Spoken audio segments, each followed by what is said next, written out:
Ми з чоловіком вирішили оформити ТВ-зону своїми руками. Зафіксували дерев'яні планки на стіні, взяли лист ДВП та зробили в ньому отвір, закріпили до планок.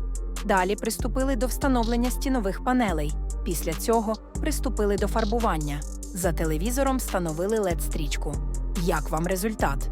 Повторити зможе кожен. В моєму основному каналі 1000 корисних ідей для дому. Приєднуйся за посиланням в профілі.